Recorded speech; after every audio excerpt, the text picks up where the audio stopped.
আজকের রহস্য রোমাঞ্চ সিরিজের গল্প সত্যজিৎ রায় রচিত বাতিকবাবু।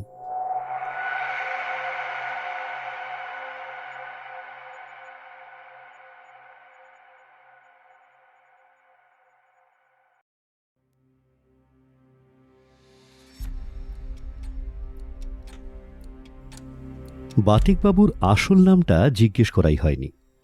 পদবী মুখার্জি। চেহারা একবার দেখলে ভোলা কঠিন।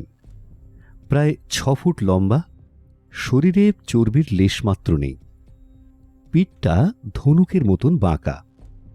হাতে পায়ে গলায় কপালে অজস্র শিরা উপশিরা চামড়া ঠেলে বাইরে বেরিয়ে আসতে চাইছে। টেনিস কলারওয়ালা সাদা শার্ট, কালো ফ্লানেলের প্যান্ট, সাদা মোজা, সাদা কেটস।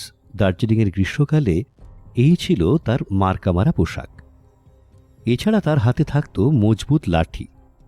বনবাদারে এবড়ো খেবড়ো জমিতে ঘোরা অভ্যেস বলেই হয়তো লাঠিটার প্রয়োজন হতো। আমার সঙ্গে বাতিকবাবুর আলাপ 10 বছর আগে। কলকাতার ব্যাংকে চাকরি করি। দিন দশেকের ছুটি জমেছে। বৈশাখের মাঝামাঝি গিয়ে হাজির হলাম আমার প্রিয় দার্জিলিং শহরে। আর প্রথম দিনই দর্শন পেলাম বাতিকবাবুর। কি করে সেটা এবার বলি। চা খেয়ে হোটেল থেকে বেরিয়েছি বিকেল 4:30। দুপুরে এক পশলা বৃষ্টি হয়ে গেছে। আবার কখন হবে বলা যায় না, তাই রেনকোটটা গায়ে দিয়েই বেরিয়েছি। দার্জিলিংয়ের সবচেয়ে মনোরম, সবচেয়ে নিরিবিলি রাস্তা জলাপাহাড় রোড দিয়ে হাঁটতে হাঁটতে হঠাৎ দেখি হাত 50 দূরে একটা মোড়ের মাথায় একটি ভদ্রলোক রাস্তার একপাশে দাঁড়িয়ে হাতের লাঠির উপর ভর করে সামনের দিকে ঝুঁকে পড়ে ভারী মনোযোগ দিয়ে কি যেন দেখছেন। দৃশ্যটা তেমন কিছু অস্বাভাবিক বলে মনে হল না। জংলি ফুল বা পোকামাকড় সম্বন্ধে আগ্রহ থাকলে লোক ওইভাবে ঘাসের দিকে চেয়ে থাকতে পারে। আমি ভদ্রলোকের দিকে একটা মৃদু কৌতূহলের দৃষ্টি দিয়ে আবার এগোতে শুরু করলাম। কিন্তু কাছাকাছি পৌঁছানোর পর মনে হল ব্যাপারটাকে যতটা স্বাভাবিক বলে মনে হয়েছিল ঠিক ততটা নয়। অবাক লাগলো ভদ্রলোকের একাগ্রতা দেখে।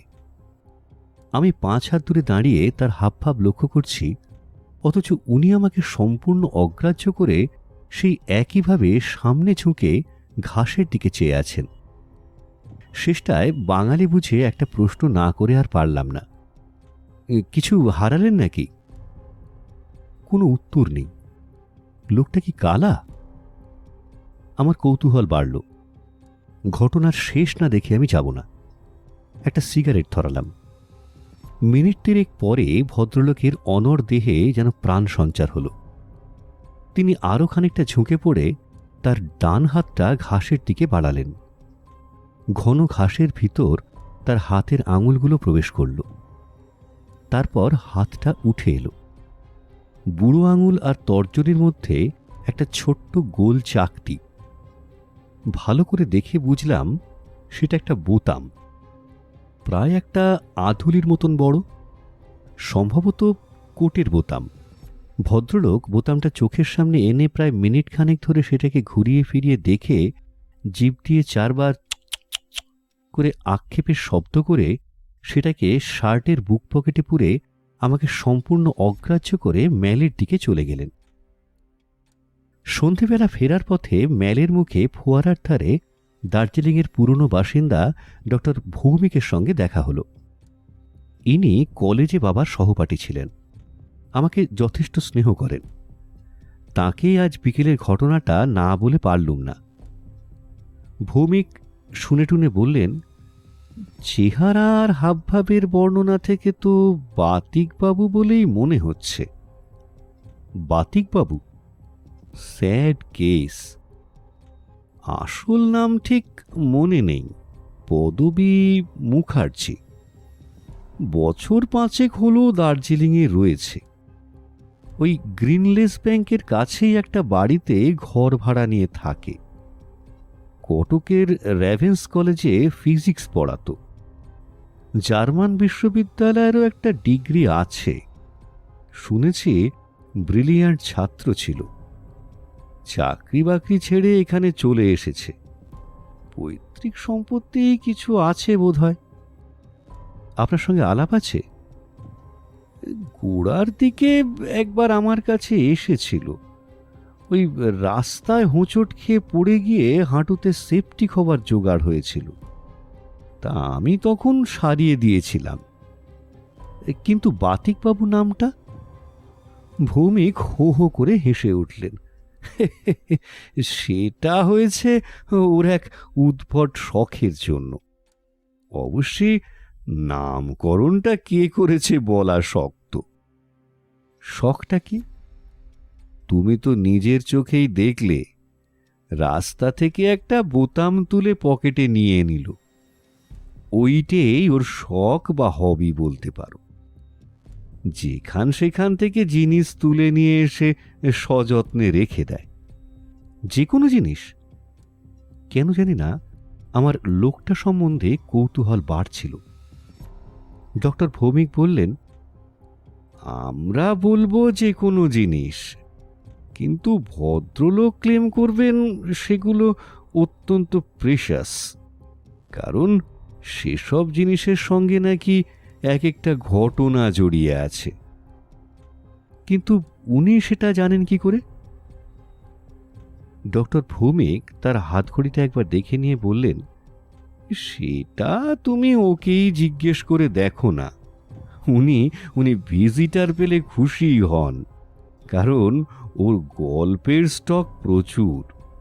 ওর কালেকশনের প্রত্যেকটা জিনিস কিনে এক একটি গপ্প তো ওয়াইল্ড ননসেন্স।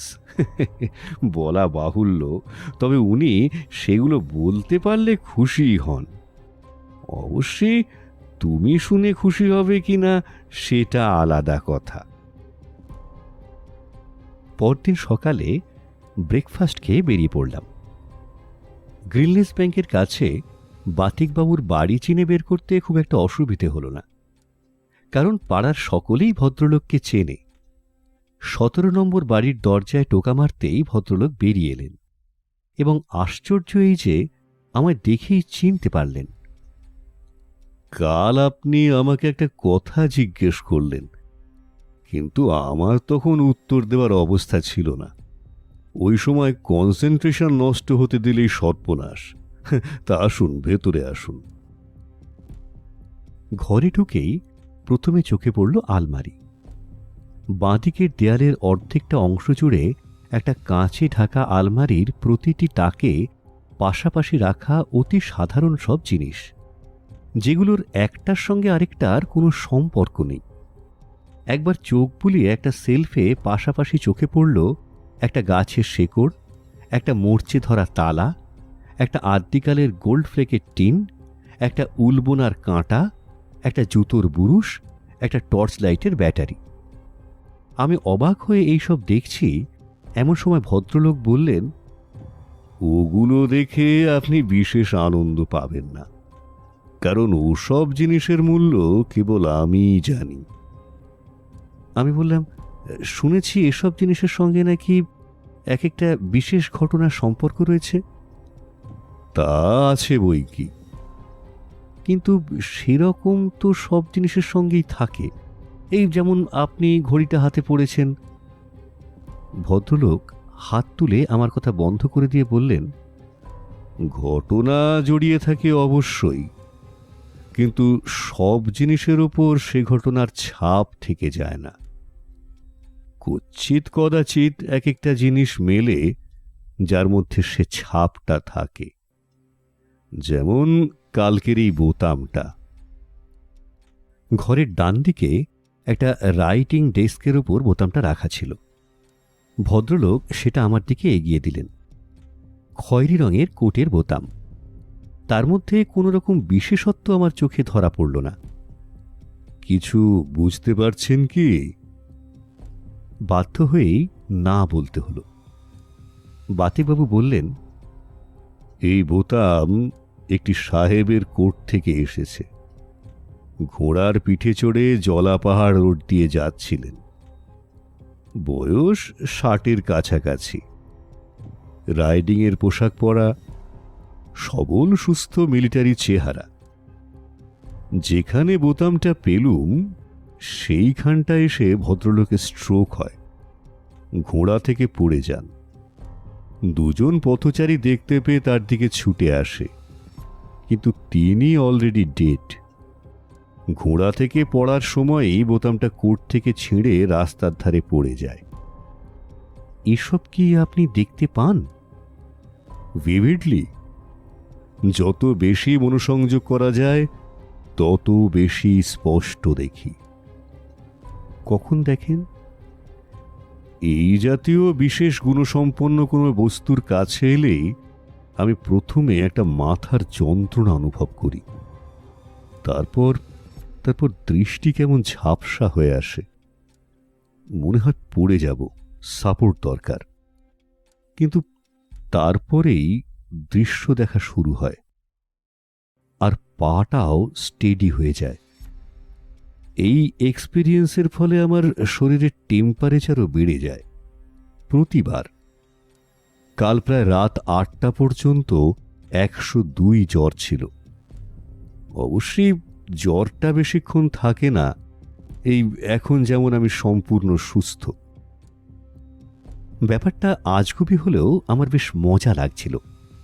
বললাম, তা আরো দু একটা উদাহরণ দিতে পারেন? বাতিকবাবু বললেন, আলমারি ভর্তি উদাহরণ। এই যে খাতা দেখছেন, ওতে প্রত্যেকটি ঘটনার পুঙ্খানুপুঙ্খ বিবরণ আছে। আপনি কোনটা জানতে চান বলুন। আমি কিছু বলার আগেই ভদ্রলোক আলমারির কাঁচ সরিয়ে তাক থেকে দুটো জিনিস বের করে টেবিলের উপর রাখলেন। একটা বহু পুরনো চামড়ার দস্তানা আর একটা চশমার কাঁচ। এই যে দস্তানাটা দেখছেন, বাতিকবাবু বললেন, এটা আমার প্রথম পাওয়া জিনিস, অর্থাৎ আমার সংগ্রহের প্রথম আইটেম। এটা পাই সুইজারল্যান্ডের লুসার্ন শহরের বাইরে একটা বনের মধ্যে। তখন আমার মারবুর্গে পড়া শেষ হয়েছে। আমি দেশে ফেরার আগে একটু কন্টিনেন্টটা ঘুরে দেখছি। লুসার্নে প্রাতভ্রমণে বেরিয়েছি। নির্জন বনের মধ্যে দিয়ে রাস্তা। একটু বিশ্রাম নেব বলে একটা বেঞ্চিতে বসেছি। এমন সময় পাশেই একটা গাছের গুঁড়ির ধারে ঘাসের ভিতর দস্তানার বুড়ো আঙুলটা চোখে পড়তেই মাথাটা কেমন দপদপ করতে আরম্ভ করল। তারপর দৃষ্টিটা ঘোলাটে হয়ে এলো।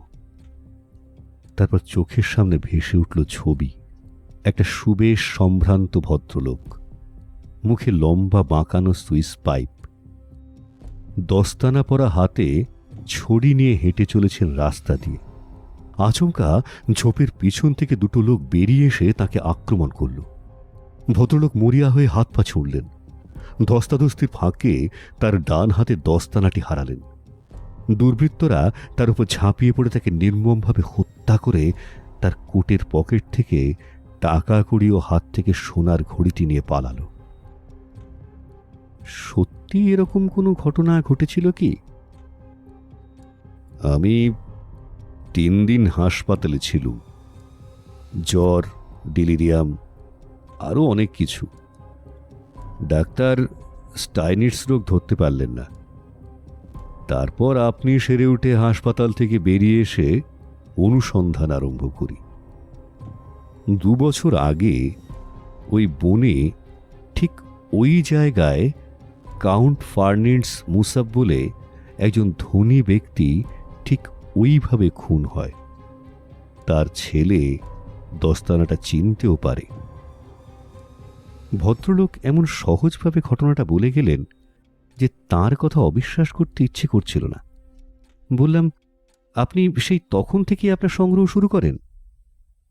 বাতিকবাবু বললেন, এই দস্তানাটা পাবার পর প্রায় 10 বছর আর ও ধরনের কোনো অভিজ্ঞতা হয়নি।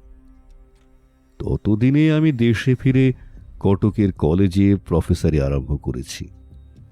ছুটিতে এখানে ওখানে বেড়াতে যেতাম। তা একবার ওয়াল্টারে গিয়ে দ্বিতীয় অভিজ্ঞতাটা হয়। সমুদ্রের তীরে একটা পাথরের খাঁজে এই চশমার কাঁচটা পাই। দেখতেই পাচ্ছেন, প্লাস পাওয়ারের কাঁচ। একটি মাদ্রাজি ভদ্রলোক চশমা খুলে রেখে জলে নেমেছিলেন স্নান করতে। তিনি আর জল থেকে ফেরেননি। পায়ে ক্র্যাম্প ধরার ফলে তার সলিল সমাধি হয়। জলের ভিতর থেকে হাত তুলে হেল্প হেল্প চিৎকার। সে ভারী মর্মান্তিক।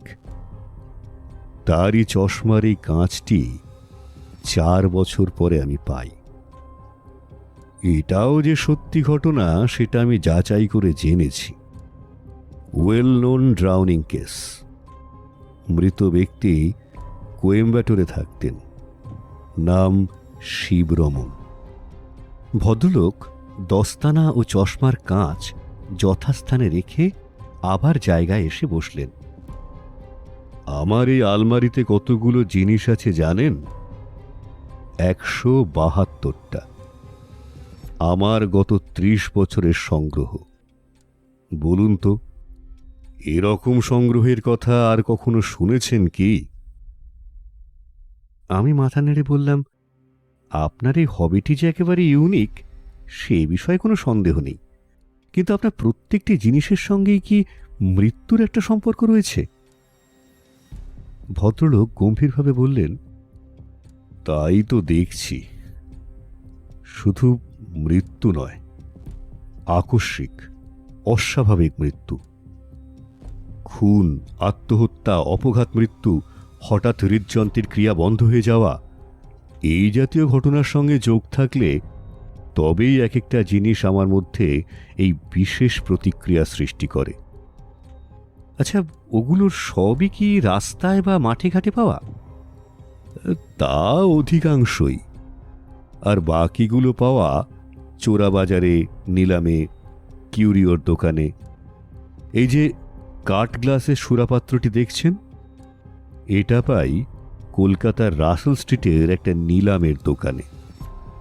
এই পাত্রতে ব্রান্ডির সঙ্গে বিষ মিশিয়ে দেওয়ার ফলে 19 শতাব্দীতে একটি বিশাল বপু সাহেবের মৃত্যু হয় কলকাতা শহরে। আমি কিছুক্ষণ থেকেই আলমারির জিনিসপত্র ছেড়ে ভদ্রলোকের নিজের চেহারার দিকে মনোযোগ দিচ্ছিলাম। অনেক লক্ষ্য করেও তার মধ্যে ভণ্ডামির কোনো চিহ্ন ধরা পড়ল না। পাগলামিরও কোনো লক্ষণ রয়েছে কি? মনে তো হয় না। চোখে উদাস ভাবটা যেমন পাগলদের মধ্যে সম্ভব, তেমনি কবি, ভাবুক বা সাধকদের মধ্যেও সম্ভব। আমি আর বেশিক্ষণ বসলাম না। বিদায় নিয়ে চৌকাঠ পেরোবার সময় ভদ্রলোক বললেন, আবার আসবেন। আপনার মতন লোকের জন্য আমার দরজা সবসময় খোলা। কোথায় উঠেছেন আপনি? এই তো অ্যালিস ভিলা হোটেলে। ওহো, তাহলে তো 10 মিনিটের হাঁটা পথ। বেশ লাগলো আপনার সঙ্গ। কোনো কোনো লোককে আদৌ বরদাস্ত করতে পারিনি। আপনাকে সহৃদয় সমাজদার বলেই মনে হলো। বিকেলে ডক্টর ভৌমিক চায়ে বসেছিলেন। আমি ছাড়া নিমন্ত্রিত আরও 2টি ভদ্রলোক। চায়ের সঙ্গে চানাচুর আর কেক খেতে খেতে বাতিকবাবুর প্রসঙ্গটা না তুলে পারলাম না। ভৌমিক বললেন, কতক্ষণ ছিলে? এই তো ঘণ্টাখানেক। ওরে বাবা! ডক্টর ভৌমিকের চোখ কপালে। 1 ঘণ্টা ধরে ওই বুজরুকির কচকচি শুনলে? আমি মৃদু হেসে বললাম, যা প্যাচপ্যাচে বৃষ্টি, স্বচ্ছন্দে বেড়াবার তো উপায় নেই। হোটেলের ঘরে বন্দী হয়ে থাকার চেয়ে ওর গল্প শোনা বোধহয় ভালো। কার কথা হচ্ছে? প্রশ্নটা এলো একটি বছর 40-এর ভদ্রলোকের কাছ থেকে।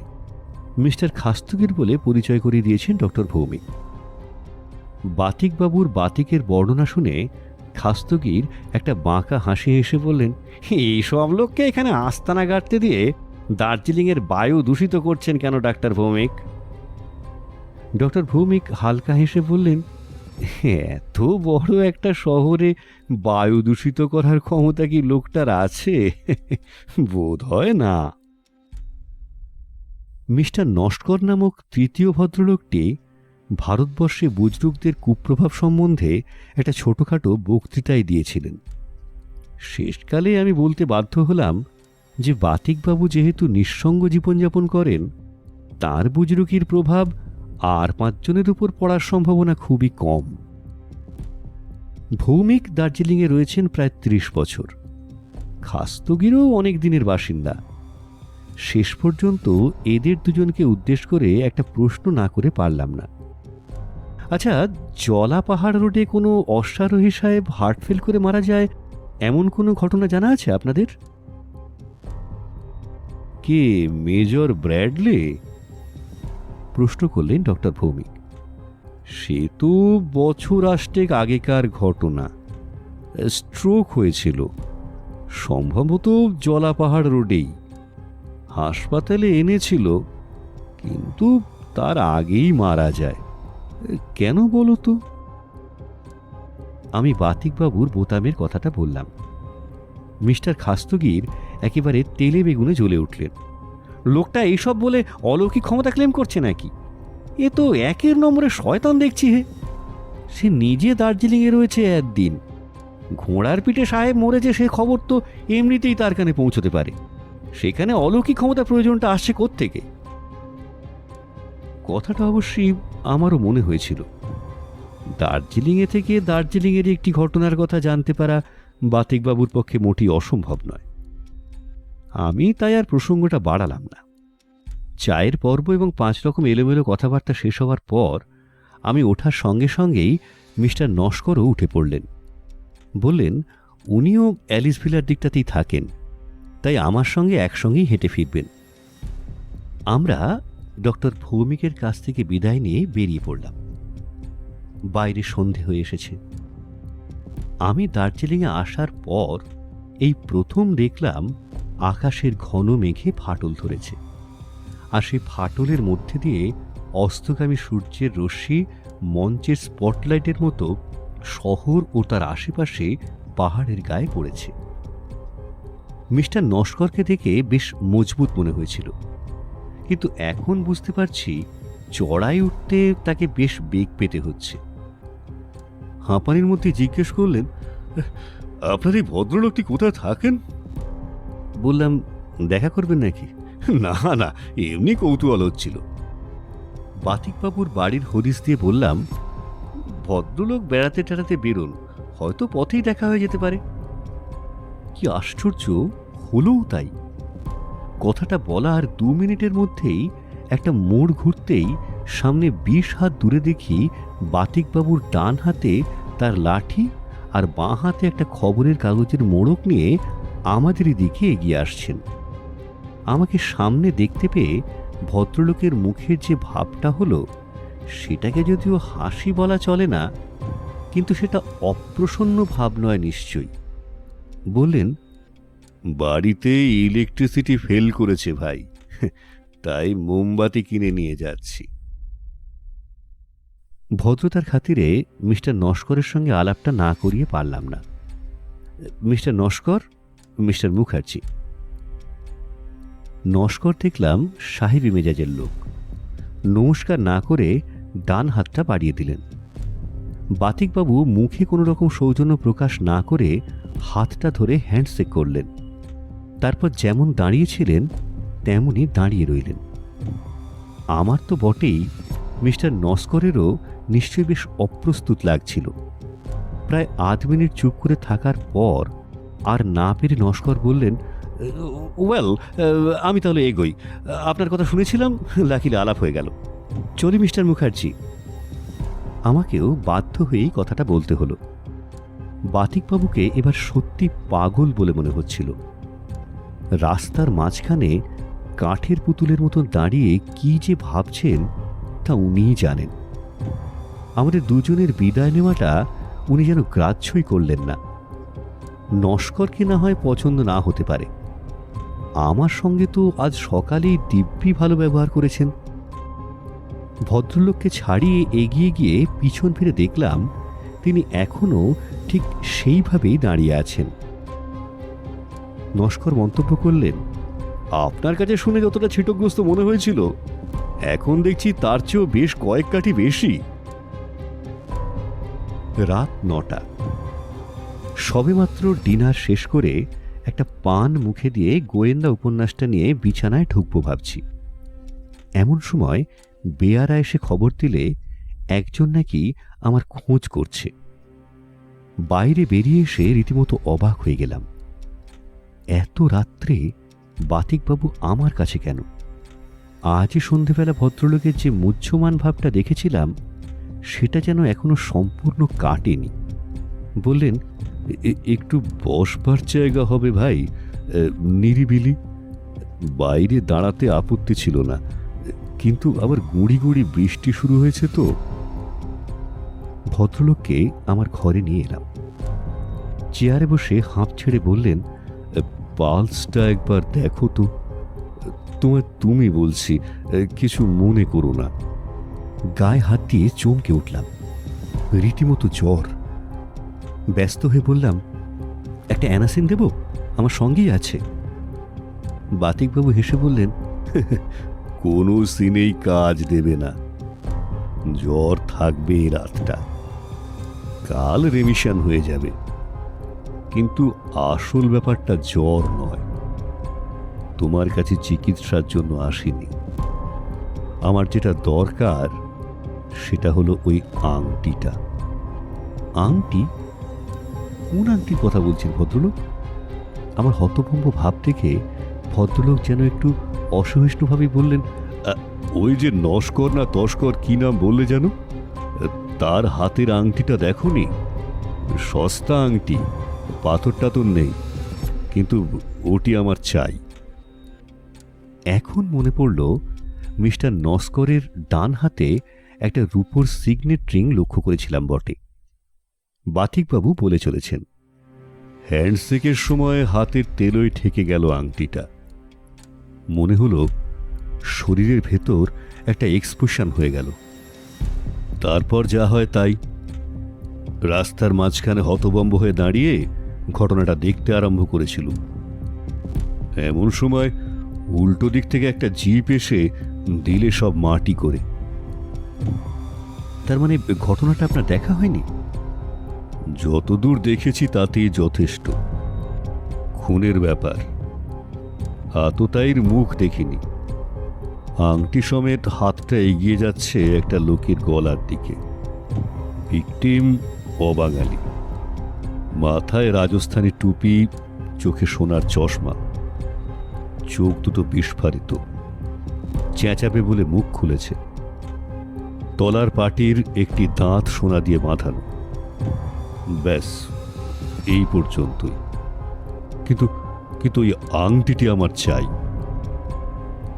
আমি কয়েক মুহূর্ত বাতিকবাবুর দিকে চেয়ে বাধ্য হয়ে বললাম, দেখুন মিস্টার মুখার্জি, আংটির যদি আপনার প্রয়োজন হয় তো আপনি নিজেই মিস্টার নস্করের কাছ থেকে চেয়ে দেখুন না। আমার সঙ্গে তার আলাপ সামান্যই, আর যতদূর বুঝেছি তিনি আপনার হবির ব্যাপারটা তেমন সহানুভূতির দৃষ্টিতে দেখেন না। তাহলে আমি চেয়ে কি লাভ সেটা বলুন। তার চেয়ে বরং... ভেরি সরি মিস্টার মুখার্জি। আমি ভদ্রলোককে বাধা দিয়ে স্পষ্ট কথাটা না বলে পারলাম না। আমি চাইলেও কোনো ফল হবে বলে মনে হয় না। এসব আংটি টাংটির প্রতি এক এক সময় মানুষের কীরকম মমতা থাকে সেটা তো আপনি জানেন। উনি যদি জিনিসটা ব্যবহার না করতেন তাহলে তবু... ভদ্রলোক আর বসলেন না। একটা দীর্ঘশ্বাস ফেলে চেয়ার ছেড়ে উঠে এই টিপটিপ বৃষ্টির মধ্যেই অন্ধকারে বেরিয়ে পড়লেন। আমি মনে মনে বললাম, ভদ্রলোকের আবদারটা একটু বেয়াড়া রকমের। রাস্তা থেকে জিনিস কুড়িয়ে নেওয়া একটা সামান্য ব্যাপার, কিন্তু লোকের ব্যক্তিগত ব্যবহারের জিনিস নিয়ে তার কালেকশন বাড়ানোর প্রয়াসটা অন্যায় প্রয়াস। এই ব্যাপারে কেউই তাকে সাহায্য করত না, আমি বা করি কি করে? আর নস্কর এমনিতেই বেশ কাঠখোট্টা লোক, তার কাছে চেয়ে ওই আংটি পাওয়ার আশা করাটাই ভুল। পরদিন সকালে মেঘ কেটে গিয়ে দিন ফর্সা হয়েছে দেখে চা খেয়ে বার্চিলের উদ্দেশ্যে হাঁটতে বেরিয়ে পড়লাম। খটখটে দিন, ম্যান লোকে লোকারণ্য। ভিড়ের মধ্যে দিয়ে ঘোড়া ও চেঞ্জারদের সঙ্গে কলিশান বাঁচিয়ে ক্রমে গিয়ে পড়লাম অবজারভেটরি হিলের পশ্চিম দিকের অপেক্ষাকৃত জনবিরল রাস্তাটায়। কাল রাত থেকেই মাঝে মাঝে বাতিকবাবুর করুণ মুখটা চোখের সামনে ভেসে উঠছিল। আর মনে মনে একটা ইচ্ছে দানা বাঁধছিল, যদি ঘটনাচক্রে নস্করের সঙ্গে দেখা হয়ে যায় তাহলে একবার আংটির কথা বলে দেখব। হয়তো আংটির প্রতি তার তেমন টান নেই, চাইলে দিয়েও দিতে পারেন। সেটা বাতিকবাবুর হাতে তুলে দিতে পারলে তার মুখের ভাব যে কেমন হবে সেটা বেশ বুঝতে পারছিলাম। ছেলেবেলায় ডাক টিকিট জমাতাম, কাজেই হবির নেশা যে কি জিনিস সেটা আমার জানা ছিল। আর বাতিকবাবু লোকটা সাতেও নেই পাঁচেও নেই, নিজের উদ্ভট শখ নিয়ে নিজেই মেতে আছেন। গায়ে পড়ে কাউকে দলে টানবার চেষ্টাও করছেন না। হয়তো জীবনে এই প্রথম অন্যের একটা জিনিসের প্রতি লোভ হয়েছে, তাও সেটা এমন মহামূল্য জিনিসও কিছু নয়। সত্যি বলতে কি, কাল রাত্রের পর আমার ধারণা হয়েছে যে ভদ্রলোকের অলৌকিক ক্ষমতা টমতা কিছুই নেই। ওর শখের সমস্ত ব্যাপারটাই ওর আধ পাগলা মনের কল্পনার উপর দাঁড়িয়ে রয়েছে। কিন্তু তাতেই যদি নিঃসঙ্গ লোকটি খুশি থাকে তাতে আর কি এসে যাচ্ছে। কিন্তু বারছিলের রাস্তায় ঘণ্টা দুয়েক ঘুরেও নস্করের সঙ্গে দেখা হলো না। মেলে যখন এসে পৌঁছেছি তখন প্রায় 10:30। ভিড় তখনও রয়েছে, কিন্তু যাবার সময় যেমন দেখে গেছি তার চেয়ে যেন একটু তফাৎ। এদিকে ওদিকে ইতস্তত ছড়ানো 10-20 জনের জটলা, এবং সেই জটলার মধ্যে কি নিয়ে যেন উত্তেজিত আলোচনা চলছে। এগিয়ে যেতে পুলিশ, তদন্ত, খুন ইত্যাদি কথাগুলো কানে আসতে লাগলো। একটি অপরিচিত প্রৌঢ় বাঙালিকে কাছে পেয়ে জিজ্ঞাসা করলাম, কি ব্যাপার মশাই, কিছু হয়েছে টয়েছে নাকি? ভদ্রলোক বললেন, কলকাতা থেকে কি এক সাসপেক্টেড ক্রিমিনাল নাকি এখানে এসে গা ঢাকা দিয়েছিল, তাকে ধাওয়া করে পুলিশ এসেছে, খানা তল্লাশিও চলছে। লোকটার নাম জানেন? আসল নাম জানি না, এখানে নাকি নস্কর বলে পরিচয় দিয়েছে। আমার বুকের ভেতরটা ধড়াস করে উঠল। একটিমাত্র লোকই আসল খবরটা দিতে পারে, তিনি হলেন ডক্টর ভৌমিক। তার বাড়ি পর্যন্ত আর যেতে হলো না। লেডেনলা রোডে রিক্সা স্ট্যান্ডের কাছে খাস্তগির ও ভৌমিকের সঙ্গে দেখা হয়ে গেল। বললেন, ভাবতে পারো, লোকটা কাল বিকেলে আমার বাড়িতে বসে চা খেয়ে গেল। পেটে একটা পেন হচ্ছে বলে 3 দিন আগে আমার কাছে এসেছিল চিকিৎসার জন্য। আমি ওষুধ দিয়েছি। একা লোক, নতুন এসেছে, তাই তাকে বাড়িতে খেতে ডাকলাম। আর আজ এই ব্যাপার। লোকটা ধরা পড়েছে? উদ্গ্রীবভাবে প্রশ্ন করলাম। এখনো পড়েনি, সকাল থেকেই মিসিং। পুলিশ খুঁজে চলেছে, তবে এই শহরেই তো আছে, যাবে আর কোথায়? কিন্তু কি সাংঘাতিক ব্যাপার বলো তো। ভৌমিক আর খাস্তগির চলে গেল। আমি বেশ বুঝতে পারছি আমার নাড়ি চঞ্চল হয়ে উঠেছে, শুধু নস্কর ক্রিমিনাল বলে নয়, বাতিকবাবুর আংটির প্রতি লোভের কথা ভেবে। খুনির হাতের আংটি ভদ্রলোক বলেছিলেন, তাহলে কি সত্যিই লোকটার মধ্যে একটা অলৌকিক ক্ষমতা রয়েছে? রাস্তার মাঝখানে দাঁড়িয়ে এই সব কথা ভাবতে ভাবতে ইচ্ছে করল বাতিকবাবুর সঙ্গে একবার দেখা করি। ভদ্রলোক কি খবরটা পেয়েছেন? একবার খোঁজ করে দেখা দরকার। কিন্তু 17 নম্বর বাড়ির দরজায় 12 টোকা দিয়েও কোনো উত্তর পেলাম না। এদিকে আবার মেঘ করে এসেছে। আমি দ্রুত পা চালিয়ে আমার হোটেলে চলে এলাম। আধ ঘন্টার মধ্যে মুষলধারে বৃষ্টি নামল। ঝলমলে সকালটা এক নিমেষে একটা সুদূর অতীতের ঘটনায় পরিণত হল। পুলিশ সার্চ চালিয়ে চলেছে। কোথায় গা ঢাকা দিলেন মিস্টার নস্কর? কাকে খুন করলেন ভদ্রলোক? আর কিভাবেই বা খুন? 3:30 সময় আমাদের হোটেলের ম্যানেজার মিস্টার সন্ধি খবরটা আনলেন। নস্কর যে বাড়িটায় ছিল তার ঠিক পেছনেই পাহাড়ের খাদে 30 হাত নিচে মাথা থ্যাঁতলানো অবস্থায় নস্করের মৃতদেহ পাওয়া গেছে। আত্মহত্যা, মস্তিষ্ক বিকৃতি, পালাতে গিয়ে পাহাড়কে পড়ে যাওয়া ইত্যাদি নানা রকম কারণ অনুমান করা হচ্ছে। ব্যবসাগত ব্যাপারে পার্টনারের সঙ্গে শত্রুতা, সেই থেকে খুন, মৃতদেহ লুকিয়ে রেখে দার্জিলিং এসে গা ঢাকা, পুলিশ কর্তৃক কলকাতায় মৃতদেহ আবিষ্কার ইত্যাদি ইত্যাদি। না, বাতিকবাবুর সঙ্গে একবার দেখা না করলেই নয়। লোকটাকে আর হেসে উড়িয়ে দেওয়া চলে না। সুইজারল্যান্ড ওয়েল্টারের ঘটনা মন গড়া হতে পারে, দার্জিলিংয়ের ঘটনা তিনি আগেও জেনে থাকতে পারেন, কিন্তু নস্কর যে খুনি সেটা তিনি জানলেন কি করে? 5টা নাগাদ বৃষ্টি একটু ধরতেই তার বাড়ি গিয়ে হাজির হলাম। টোকা মারতেই দরজা খুলে গেল। বাতিকবাবু হেসে বললেন, এসো ভায়া, এসো এসো, তোমার কথাই ভাবছিলাম। ভেতরে ঢুকলাম। সন্ধ্যা হয়ে এসেছে।